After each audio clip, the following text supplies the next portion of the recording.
buntag mga anak sa Ginoo. Increasing faith. Kanibang ato bang ginapalambo, ginapauswag o ginadungagan aron nga mahimo pang mas mudako kining atong pagtuo. Ang atong pagpamalandong makita nato in the book of Luke chapter 17, 5 down to 10. Og mabasa ko diri og sundalan ko ninyo sa hilom igsoon, which I believe nga naman may mga Bible na sa inyong mga cellphone.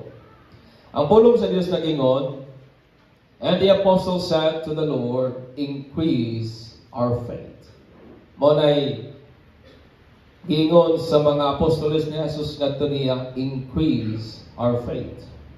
And the Lord said, if you have faith like a mustard seed, you would say to this mulberry tree, be uprooted and be planted in the sea, and it would obey you.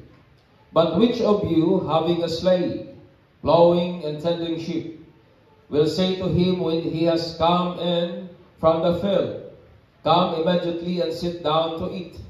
But will he not say to him, prepare something for me to eat, and properly clothe yourself and serve me until I have eaten and drunk? And afterward you will eat and drink. He does not thank the slave because he did the things which were commanded, does he? So you too, when you do all things which are commanded you, say, we are unworthy slaves.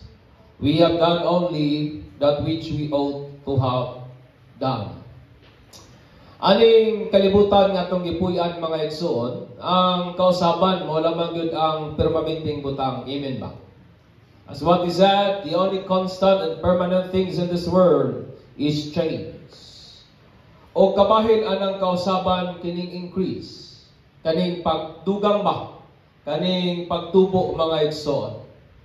Akong mahinumduman atong elementary pa ko, ang presyo sa Coke, 18 pesos. I don't know kung naabtan pa ba ninyo, kay kung ang presyo sa Coke 5 pesos, nagguwang-guwang na gudmuron ba?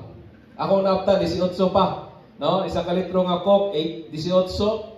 Ang usa ka kilo nga baboy, akong naabtan ang kilo na siguro sa mga 70 to 80 ang usa ka kilo nga baboy. And then ang usa ka hektarya nga rice field during that day, akong mahinumduman nga pwedeng maprinda o paliton sa kantidad nga 150,000 usa ka hektarya ha sa una nga panahon. Karon murag lisod na gid na mga igsoon.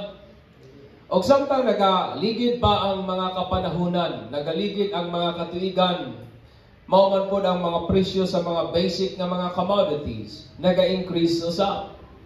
Amen. Ang presyo sa yuta it increase. Ang presyo sa krudo, gasolina, tanan, halos naga-increase mga igsoon. O kaning butangan nagakahitabo tungod kay may mga several man pud nga mga reason. May mga factor man pud nga economic nga mga reason mga igsoon. O sa pikas nga bahin, kining mga increase dili baya ni makadaot kung ang increase nagahatag man og kaayuhan o nag-contribute man siyang advantage sa pikas nga bahin. Increase is good kung nagahatag og benepisyo. Increase is good kung nagahatag og advantage. Pero sa pikas nga bahin, kung ang atong BP mag-increase, then it is not good. Amen. Kung ang atong cholesterol mo nag-increase, then it is not good. Kung ang atong sugar nag-increase, then it is not good. Tungkol sa pikas nga bahin, wa man na maghatag advantage o benepisyo nga rin ka nato. O sa aning lawig nato aning kinabuhian, ang pagtuo mga igsoon is a very essential part sa kinabuhi. Essential kayang faith. Mana kung naman tayo pinakatinguhaon nga mag-increase o maglambog, maguswag, atong pinakatinguhaon nga kining ato ang pagtuo mo'y atong palambuon mga igsoon. Some of us desire increase sa sweldo. Some of us desire increase sa kanang mga asset. Some of us desire increase sa ato knowledge. Pero kung naman tayo pinakatinguhaon nga increase, it must be increase sa ato faith mga igsoon.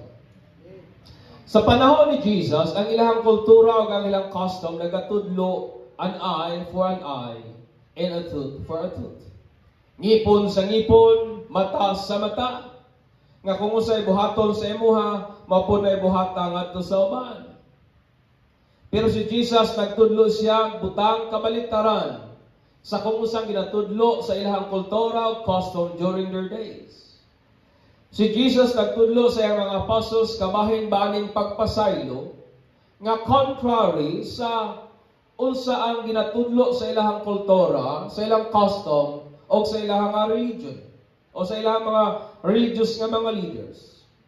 Si Jesus ningon nga kung ang imong igsuon sin against you 7 times 7. Kung mabalik siya nimo og mangayog pasaylo, then you must forgive your brother generously. Kanang imo siyang pasayloon nga way pagpugong-pugong.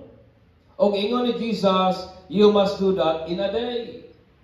Kung ang imong brother sin against you 7 times a day, then imo siyang pasayloon 70 times 7 mga igsoon. Og mao na ibutang nga gitudlo ni Jesus sa iyang mga disciples that is very contrary sa popular na belief during that day. Og nakita sa iyang mga disciples ang ilang inadequacy, ang ilang incapacity sa pag-obey sa mga teaching ni Jesus. Nga naingon sila, Lord, murag lisod mangyud kay na para namo ang pagbuhat ba?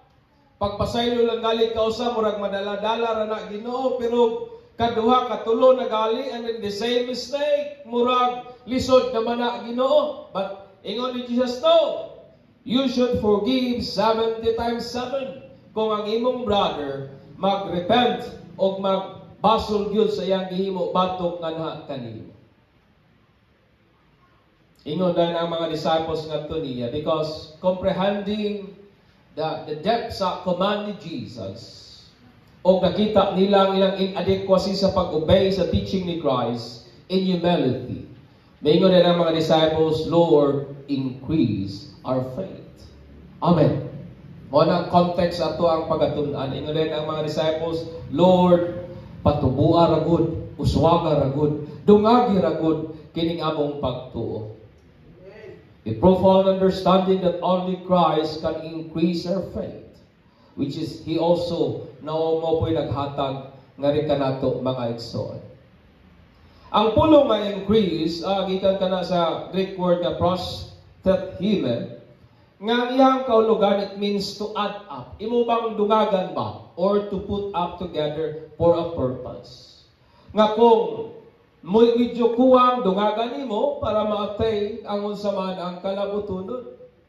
Ang ehemplo ani, example na gipakuha sa imo sa ibabaw, so nakulangan kag height, so nangita kag imuhang tungtunganan. Paglantaw nimo nga kulang ang tungtunganan, imong gidungagan para maabot nimo ang sa imong kabuton gayon. And that is the idea sa word nga to add up or to put together mga igsoon. Ang pinaka-purpose ng mga apostles nga nung naghangyo sila kang Jesus to increase their faith is so that they can do the command of Jesus about forgiving those who sin against them 7 times 7 in a day. 70 times 7 in a day. So nakita nila ang ilahang kakulangon ba? Nga lisod yun para nila ang pagtuman. Thus, they asked Jesus to increase their faith. Tungod kay ang pinaka-reason o pinaka-purpose sa increase sa pagtuo is for us to do what God wants us to do and obey what Jesus commanded us to do. Amen. Ang pinaka-reason sa mga igsoon nga nung mag-amputa o increase sa ato ang pagtuo aron mabuhat nato ang butang gisugo ni Jesus. Matuma nato ang mga butang iyang mando nga rika nato. Og niyay mga pipilang mga butang, in what way, nga kining atong faith mag-increase. Inya na imong tapan, og pangutan na siya, kumusta naman imong pagtuo? Inawa, kumusta naman imong faith? Kumusta naman imong belief? Kumusta naman imong pagsalig sa Ginoo? Tulong butang, atong makita, in what way nga kining atong faith mag-increase. Sumala sa hangyo sa mga disciples ngadto sa ilahang kanang teacher, sa ilang rabbi nga mao si Jesus Christ. Una, speak faith to yourselves. Pamulong og pagtuo sa imong kaugalingon. In verse 6. Si Jesus, figuratively nga nag-ingon siya, nga kung aduna kita'y pagtuo the size of a mustard seed, makasugo kita sa mulberry nga tree, nga ma-uproot o maibot o maitalong ngadto sa dagat, and it will obey us. Kaya ingon, if you have faith the size of a mustard seed, you can say to this mulberry tree, and then sa ingon sa Bible, og siya motuman sa kung unsa may atong igapamulong ngadto niya. Faith make the mulberry tree obey us. Ang pagtuo mo'y reason nga nung ang mulberry tree nagtuman o obey.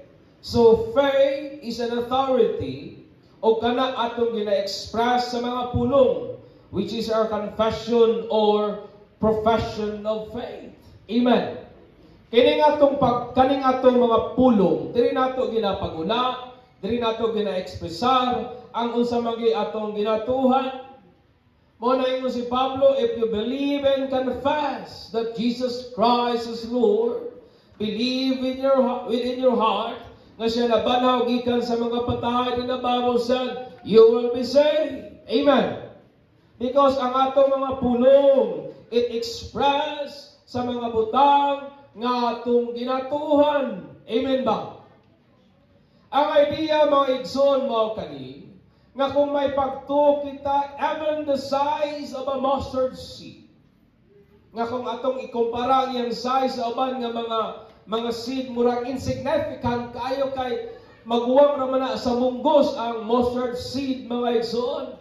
Upon, it will significantly impact obedience in our behalf ngadto sa sugo sa Ginoo.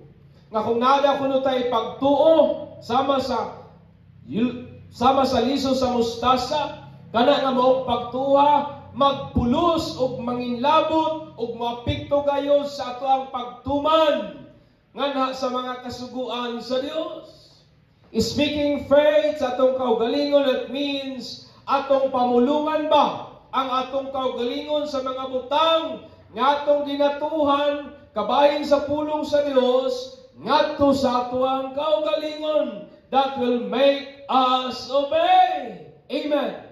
Usahay mo bati tao being discouraged, then speak faith to yourselves. Unsa ingon sa Ginoo, do not be dismayed, do not be discouraged, for I am with you. Amen. Pamulungig butang nga imong ginatuhan uban sa pagtuo ang imong kaugalingon. Sometimes nagatubang tagdako nga kawaladon, but what the Word of God said, usayang ingon, nga siya ang atong provider. Amen. Siya ang atong magtatagbo, o dili ta niya pasagdan. Speak faith to yourselves. Nga kung ang mulberry tree gali imong pamulungan sa mutuman man gani, mo na nga pamulungan po natong pagtuo ang atong kaugalingon para sa pikas nga bahin atong matuman ang usay gingon sa pulong sa Ginoo. Some of us husband, we struggle to love our wife. Sumala sa gingon sa Bible, apan pamulungig pagtuo imong kaugalingon nga kita nga mga bana, we should love our wife as Christ loved the church. Usay mag-struggle taghigugma kay namang di mga babae lagi nga ingon pa nila kung dili makaabot sa kota maglabad ang ulo. Kabalo mo pilay kota sa bahay, akong nahibawan, according sa statistic, 20 to 40,000 award per day. Una ugwa pa na sila kaabot sa kota, pasangti lang. Maabot na lagi na sila, muundag na sila. But yan nga bahay we struggle, but unsay dingon sa pulong sino, husband, love your wife. Ginunamit naman yung kasi kara ng akong asawa, pero ang imong ingon, love them. Speak faith to yourself. Sa pikas nga bahin, ingon po ang Ginoo, asawa, panugyan mo sa inyong bana. Ginoo lisod kay panugyan sa akong bana, Ginoo kay daghang mga valid nga reason. But ingon na Ginoo, no. Wives, submit to your own husband as the church submit to Christ. Speak faith to yourself. Amen. Mga anak, pamulungig pagtuo ang iyong kaugalingon. Pamulungig pagtuo, sumala sa gingon sa pulong sa Ginoo. O sa ingon sa Ginoo, be patient kung naka sa mga kalisdanan. Submit yourself to the Lord and He will lift you up. He will lift you up. Humble yourself under the mighty hands of God. O ipataas yun ka sa Ginoo. Speak faith to yourselves. Amen. Ipamulong sa imong kaugalingon nga may pagtuo ang pulong sa Ginoo aron makahimo ta sa pagtuman niini. Amen. Napabamo diha. Usahay na mga tao nga mura og unlovable, na mga tao nga lisod yun kay higugmao, then speak faith to yourselves. Usahay ingon sa Ginoo, love those mga taong way kapasidad mo balos og paghigugma nimo, because that is a kind of love nga gi-expressar sa Ginoo nga kanato. Speak faith to yourselves. Amen. Napapa mo diha. And the very purpose of that is for us to obey the word of God. Mo na ay nasigid kasi ka imong kaugalingon nga mahimong magmasinupakon. Speak faith to yourselves. Amen. Na mga panahon, Domingo, murag laayon ta og simba, speak faith to yourselves. Hoy, kaugalingon, simba ron, kay para ni sa Ginoo. Ano ba? Hoy, kaugalingon, ayaw, pabisig palaban niya, kay iyan ni sa Ginoo. Kay lain na ba ning tao, pag madomingo, makugihan, ragkalit, ambot o ngano. Lahi nga adlaw, kakita sa trabahoon, Domingong nako dito, ni kalit nagkakugihan. Di ni mo suguon manghugas og plato, nanghugas ng plato kalit. Di mo suguon manglama, nanglamarag kalit. Speak faith to yourself. Amen. Usahay, mapunta sa mga discouraging moments, speak faith to yourself. O sa gingon sa pulong sa Ginoo, ipamulong sa imong kaugalingon. Amen. Ikaduha, desire obedience without complaint. Tinguhaa kining pagsunod nga wa gyud pagpagulbol ba. Ang ulipon o ang slave in verse 7 to 9. Human nga iyang gibuhat ang iyang farm works. Kung siguro kung sa ato to gikan siguro to nagnaro, kung sa basak gikan siguro to nagturtol, nagsabhig, whatever nga iyang gibuhat. Gikan siguro to siya nagtigway, nagpatuna siguro to siya kabaw, nagpasabsab siguro kabaw, etc. Human nga iyang nabuhat ang iyang farm works. Miuli din siya sa balay sa iyang agalon, untidy. Normal, gikan kag mahugaw gyud, di ba? Wa man kitang tao nga nagsabhig, nagtoksido. No. Wa ko kitang tao nga naglampas nga disinti kaayo, untidy gyud, hugaw gyud kasi siyempre farman mga igsoon. Gawas nga untidy kay siya, gikapoy pa gyud, giuhaw, gigutom. Normal gikan sa trabaho. Gikapoy, lago, gikapoy, hugaw, gigutom, giuhaw. Pag-abot niya sa balay sa iyang agalon, gisugo pagyudayon siya. Giingnan siya sa iyang agalon, do, pag-ilis do. Pag-ilis og maayong bisti, og iandam ang akong pagkaon. Di ba mo sa Bible? Clothe yourself well and prepare a meal for me. Og human nga imong maandam ang maong pagkaon, imong maandam ang akong pagkaon, iserve pagidena sa kuha. And then, ingon din ang master sa slave, human ni ana, pwede na dahil kang mukaon o mainom. Human nga mahuman ko og kaon, mahuman ko inom. Kung ikaw ang nasa posisyon sa slave, di ka makapagulbol. Di ka magreklamo. Di ka maingon nga, grabe po ka, boss. Tibok adlaw naglingkod-lingkod ka diri. Ako dito busy kay sa imong uma. Pag uli na ako pa imong ipaluto. Ana ba? Ako pa imong ipahikay, agabi pa naman po kapos.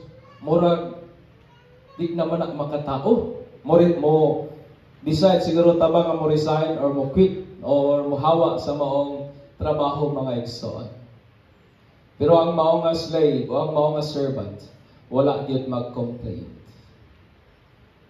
Wala nag-raise ang iyang voice to question sa bidding o sa desire sa iyang master. What I learned in this life, mga igsoon, is mao kani. Kasi po, when we complain, when we begin to complain, it encourages us to disregard the command of God. Kabantay ba mo kung ang tao magsigig reklamo? Mura bang iyahabang pakawalay sa payan? Ihabang murag wala niya ginahatagag bili ang sugo ba sa Ginoo to the extent na dili na hinon siyang mo obey o dili na hinon siyang motuman sa gisugo sa Ginoo. Kang purpose po sa complaint is to discourage us to obey. So layo daw mo nagpagulbol o ganahan makagtuman. Dili. Sa atong mga pagpagulbol, we justify. Ato lamang gina-justify ang ato ang disobedience sa kung sa manang command nga gihatag sa ato. Murag ako sa una atong bata pa ko ba? Daghang bagulbol, labi nagpahugas og plato, reklamo, patog, pasak, bagulbol. And what I learned nga, the more ta sige complain, it encourages us to become disobedient. Amen. Di ba tinuod? And that is life. Ang slave po, iyang gituman ang sugo sa iyang agalon without complaint. He never raised a question. Wala gid siya mag-raise of question. Even siguro may rason siyang ika-reklamo. He never questioned his master's bidding. He just obeyed because he truly understood that he is a servant whose only desire is to fulfill the desire of his master. Mao na ang slave, ang iyang pinakatinguha lamang ang tumanon og buhaton ang tinguha sa iyang agalon. Tungod kay dili naman siya ang nanag-iya sa iyang kaugalingon. Ang nanag-iya sa iyang kaugalingon ang iyahamang agalon. Nga siya mismo iyang relinquish, iyang giwangkang ang iyang katungod para sa iyang kaugalingon. O kanataran nga katungod tuan nga sa iyahang agalon. Mabitaw na ako mo pasalamat kay wala ta nabuhi panahon sa time sa kaning ancient nga time. Because during their days, kung usabi daw kaka-slave sa king o sa kaka-slave sa kanang pero, kung mamatay ang pero, apil yun kay ilubong. Oh, tungod kay that is your duty. Nga maski after death, imong serbisyuhan ang imuhang master. Amot pag nabang mga katabang diri og mamatay inyong sugot paghamo nga muuban. Walang wakit, no? Walang wakit siguro. Pero sa ancient days mo nang ilahang kultura mga igsoon. Because ang slave, wakit siya katungod para sa iyang kaugalingon, maski sa iyahang kinabuhi. O kaning idea, it becomes a problem. Kung ang ato ang master o kung ang ato ang Lord laban og ulo. It becomes a problem kung ang atong master inconsiderate. It become a problem kung ang ato ang master dili good. Pero sa pikas nga bahin, ang atong agalon, ang atong labaw, ang atong Lord, dili lang siya maayo. His nature is good. Amen. Dili lang siya good, but He is inherently good. Then it is the highest honor to become His slaves. Amen. O kanang word na slave, dili na derogatory. Sa concept ni Jesus, it is a dignified na duty. Because being a slave of the Most High God, it is an honor, mga igsoon. Mo na nga sa pikas nga bahin, kini nga mga slave to, gitudlo ni Jesus, okay mga disciples, for you to increase your faith, then obey without complaint. Desire obedience without complaint. Amen. Napa pa mo diha? Na akong anak si Kinto ginatudluan ko na kung magtuman ka na ayaw ipakutip-kutip imong baba to pay without complaint. Ikatulo, keep your motives right in verse 10. Ingat niya, so you too, when you do all things which are commanded you, say, we are unworthy slaves. We have done only that which we ought to have done. Ang ato ang identity as Christian, wa gyud sa nato nga labaw. Walay boss, walay manager, walay presidente, walay hari nato. Kitang tanan mga ulipon gyud ni Kristo Jesus. Amen. We are all slave of Jesus Christ. Mabitaw na ang atong ginatawag niya Lord. Unsay tawag ninyo kang Jesus? Compadre? Compadre, pareha mo granggo ug wala imong tinawagan. O sa may tawag nimo kang Jesus, bro, sa mong magsuot. Murag magwag lang nimo, no? Atong address kang Jesus is Lord because siya ang ato ang master and we are His slaves. Siya ang labaw, kita ang iyahang ulipon. Amen. Siya ang atong ginatuman, kita'y nagasunod sa kung sa iyahang ginasuko. And that is our identity as Christian.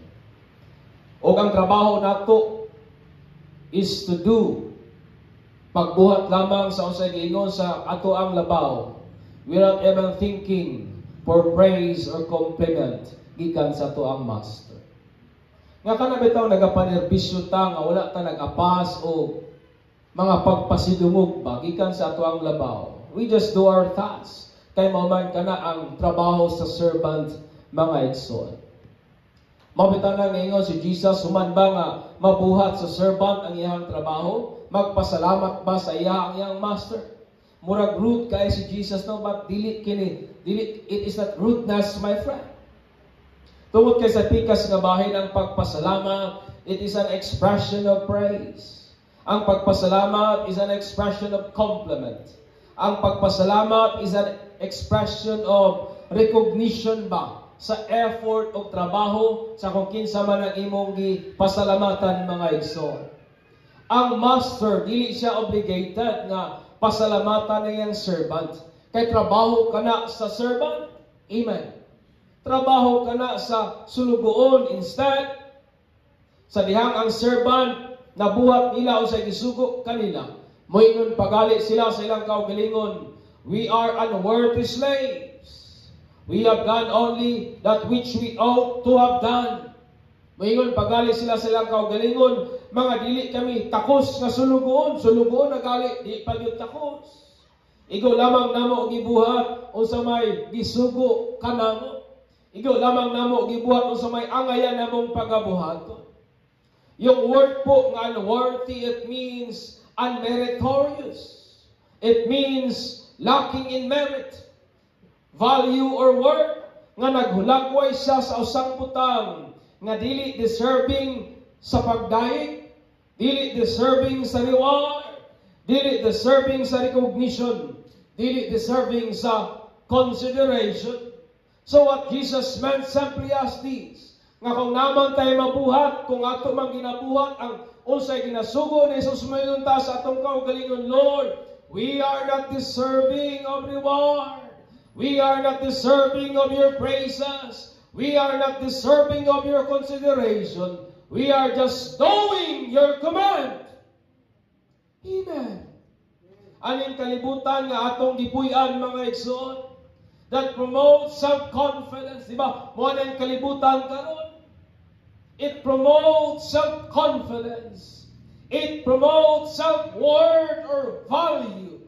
It promotes self-importance. O kini nga maong mga butang, it contradicts the very motives, the very teaching of Jesus Christ regarding sa motibo ba sa kasing-kasing sa tao, which only serve their own ego and pride. Tanaw ang kalibutan karon. Gusto sa mga tao mabati ang importante sila. Gusto sa tao mabati nga may worth sila.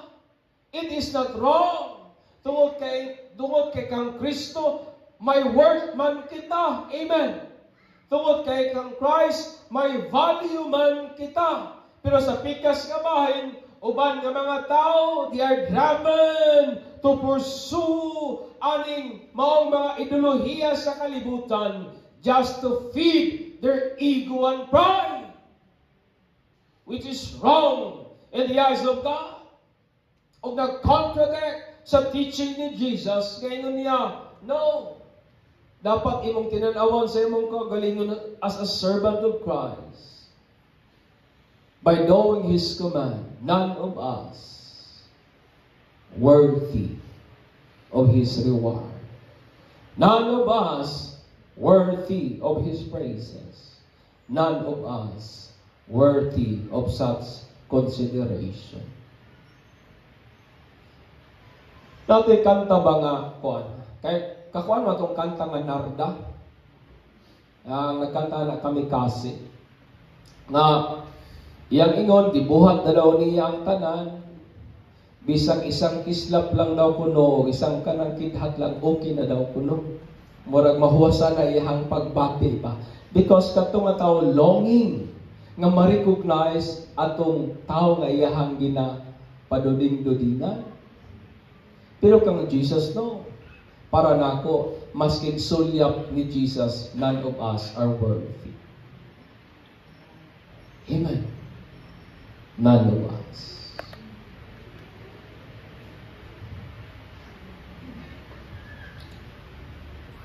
Sa dihang ang atong pride o ang atong ego, nagaka-feed sa kanibitong ato ang too much entitlement. Then it becomes an enemy of faith.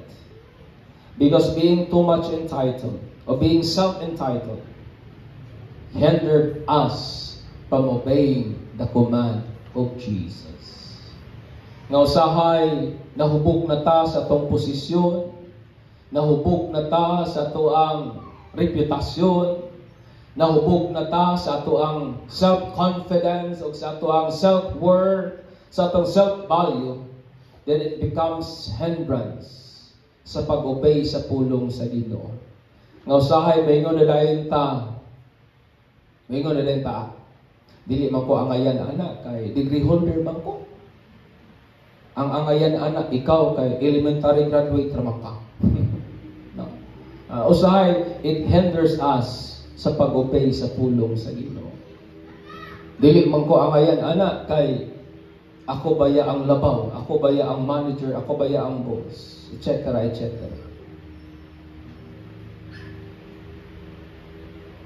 I want you to understand me, mga igsoon. We don't serve Jesus for applause. Wala ta nangalagad sa Ginoo para dayigon sa tao. Wala ta nang nerbisyo sa Ginoo para for recognition or praise. Ang ato lamang motives sa pagpanerbisyo is not for show. Dili kini pakitang tao, dili kini pabilib, but for the honor, glory, and praises of our Master, done in faith, humility, love, and fear of the Lord. Amen. Amen. Kini nga atong pagsimba, dili ipakitang tao. Kini nga atong mga pagdayeg, dili ipakitang tao. We do this, mga igsoon, to serve our God. Tungod kay ang only aim o motibo sa servant is to please His Master. Amen. Ang pagpahimuot sa iyahang agad. Usahay manggod sa kinabuhi baka nabitaw. Na kay mga tao madunggan usahay nga hambugiro na kayo silang pagpaubos. Kadungog na mo anak. Garbuso kayo silang pagkamapainomsanon ba? Matawag ba nagpagpaubos? May mga tao na makikita na nga. But they are too proud sa ilahang pagkahambol ba? Kani atong igsuon, kani atong kuan kay mapainobsanon kay ni sa tanan. And then looking the crowd, mura maog. Murag na please ang yang kaugalingon sa nindot yan ni mahimong mapainobsanon mo na usay makaingon ko. Tinuod ba gyud ka ang pagpaubos ng ingana? You become too proud of your humanity. I doubt so. Napabata na Exxon. Because regardless of our age, experiences tayo ito. Luyo sa ato ang pangidaron, kasinatian, sa pa ng title nato sa kinabuhi, na ba kay DD, na ba kay MD, na ba kay sa pa na MD, moto ingon ni sa tong ingon ni Bato kay nagdugay man daw siya diri sa Mindanao. Gusto gid daw kuno siya mag-abogado. Pero kay nagdugay man siya sa Mindanao sa iyang serbisyo, siya nga nag-MA na lang daw kuno siya. Sa daw kuno nag-MA, murag abogado. Bugay ko na siya Bato. So regardless ato mga title, position, knowledge of wealth, etc. I want you to understand me, brethren. We are all still servants of the Most High. Bisan pagunsa kadaghan ang atong sapi, servant gihapon ta ni Jesus. Bisan pagunsa kataas ang atong IQ, servant gihapon ta ni Jesus. Bisan pagunsa kataas ang atong kasinatian sa kinabuhi, servant gihapon gyud ta ni Jesus. Amen. The purpose of an increase in faith is for us to do what Jesus commanded us to do. That is the very purpose. Our faith increases when we speak in faith the things we believe unto ourselves to make us obey. Pamulungi mong kaugalingong pagtuo aron makatuman ka. When we desire obedience, even when it seems difficult, without complaining. Diba, may mga panahon na challenging din kayang pag-obey sa Ginoo. Then obey God, pahalag ni Su, without complaining. And when we obey out of right motives, nga maugod ang para sa himaya, kadungganan, sa ato ang Ginoo. It takes faith to obey. Kinahanglan tagpagtuo para pagtuman. And it takes faith, and it takes obedience to increase our faith. In short, obedience to Jesus Christ is the key to increasing our faith. Huwag ilaing Yahweh aron nga maglambo kining atong pagtuo is to obey Jesus. Amen.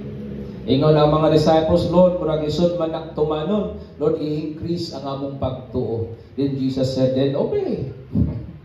Tumana, and your faith will increase.